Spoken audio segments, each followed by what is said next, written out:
Highly decorated CIA veteran Ralph McGee stated that disinformation is a large part of the CIA's covert action. Responsibility and the American people are the primary target audience of its lies. If you are a government trying to legitimize your rule, then why care about truth? Plato talked about in the Republic the concept of a noble lie.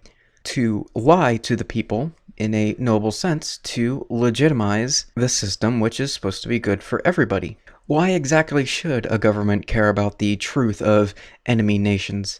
They have a political motivation. They're not motivated by truth-seeking. And this is exactly why we should be skeptical of things that we hear about other nations as well as history on things such as China, the Soviet Union, Korea, Vietnam, etc. For there is another motivating factor than just objective truth-seeking in the mix. Operation Northwood was a proposed slaughter of civilians in Miami as an excuse to invade Cuba. Now, had they went along with it, there would have been documentation evidence that the communists in Cuba underwent such a thing. They had forged evidence ready to go. How would history look several years down the line? Would people still believe that Northwood was a Cuban and not a American operation? All of history has a political context, since society itself has a political context. Merely by stating something again and again and again, it can make the masses of people actually believe that it's true. The brain essentially takes a peer pressure approach to hearing claims repeated over and over again. Take what's thrown at the DPRK. Outright false, debunked propaganda is thrown at them time and time again. Even when the news stories admit that it's false, still people believe it simply because it's so widespread. New hairstyle that's getting a lot of attention. Men now have to wear their hair just like their leader. Under orders to get a Kim Jong-un haircut. Have to cut their hair a la Kim Jong-un's distinctive hairstyle.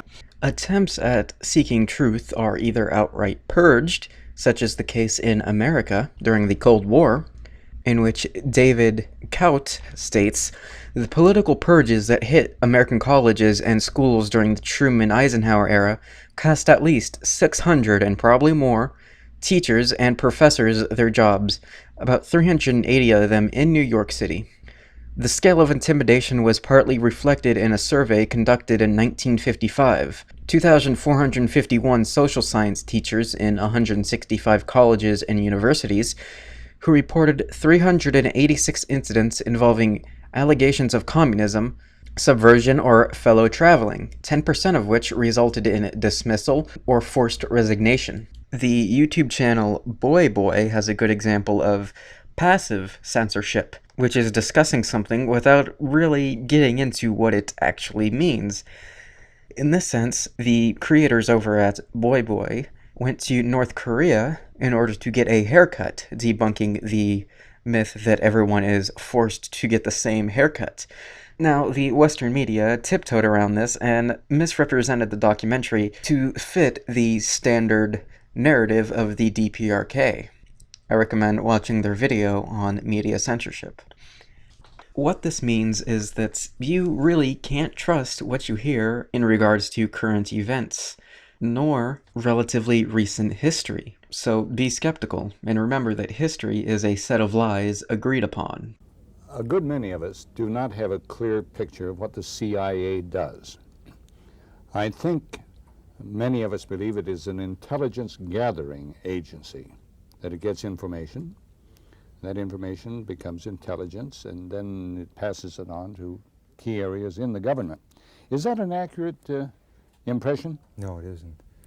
It's my view, and it's supportable by all the evidence we can see in the Church Committee report and the Pike Committee report and other collateral information. The CIA is not an intelligence agency. It's a covert action agency. Covert action being overthrowing or supporting foreign governments. Another part of covert action is disinformation. And the American people, in my estimation, are the primary target audience of the agency's disinformation operation. And I view Vietnam, the entire Vietnam War, was brought to us, sold to us, by agency disinformation operations. When I say us, I mean the American people.